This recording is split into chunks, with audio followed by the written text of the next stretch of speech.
آپ کو کیا لگتا ہے کہ یزید اچانک آیا اور خاندان رسول کے خون سے اپنے ہاتھوں کو رنگ دیا؟ اس نے یہ کیا؟ آپ کو یہ لگتا ہے؟ اگر آپ کو یہ لگتا ہے نا تو اپنے آپ کو حقیقت کی دنیا میں لائیں اور اب حق قبول کرنے کے لیے اپنے سینے کو کشادہ کریں۔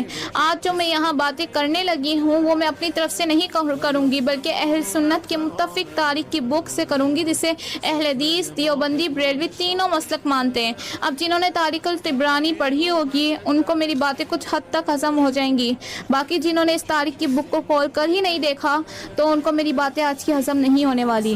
ہمارے ساتھ بہت بڑا کھیل کھیلا گیا ہے، اس کا آپ اندازہ بھی نہیں لگا سکتے۔ ہمارے سامنے حضرت حسین علیہ السلام کو مظلوم اور بس ابن زیاد لعنتی کو ظالم بنا کر پیش کیا گیا ہے بچپن سے، جبکہ ظلم میں شمر یا ابن زیاد کا صرف ہاتھ نہیں تھا بلکہ پوری بنو امیہ کا ہاتھ تھا۔ یہ یزید آخر تک پر بیٹھا کیوں، جبکہ وہ شرابی اللہ کی حدود کو پامال کرنے والا تھا؟ اور سب سے بڑی بات یہ کہ اہل بیت اس وقت موجود تھے تو کسی کی اتنی حیثیت نہیں تھی کہ اہل بیت کے ہوتے ہوئے وہ خلافت یا ملوکیت کا حقدار بنتا۔ پھر اس لعنتی یزید کو کیوں بٹھایا گیا؟ اہل بیت کے حق پر کیوں ڈاکہ ڈالا گیا؟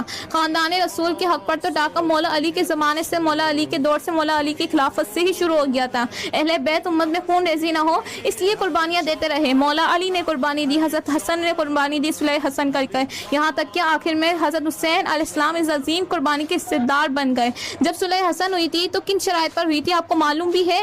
یہ بیٹھے ہوئے علماء سو یہ نہیں بتاتے کہ صلح حسن کن شرائط پر ہوئی تھی، یہ کہتے ہیں کہ صلح ہو گئی تھی۔ بھائی بتاؤ تو صلح حسن ہوئی کن شرائط پر تھی، اور کیا صلح حسن جن شرائط پر ہوئی تھی وہ شرائط مکمل طور پر پورے کیے گئے؟ یہ بھی تو بتائیں نا، یہ کیوں نہیں بتاتے؟ صلح حسن 6 شرائط پر ہوئی تھی۔ پہلی شرط یہ کہ معاویہ حکومت قرآن و سنت کے مطابق چلائیں گے۔ دوسری شرط یہ کہ معاویہ اپنے بعد کسی کو جانشین نامزد نہیں کریں گے بلکہ خلافت کا فیصلہ مسلمانوں کی مشاورت سے ہوگا۔ تیسری یہ کہ امام حسن اور ان کے ساتھیوں کی جان، مال اور عزت محفوظ رہے گی۔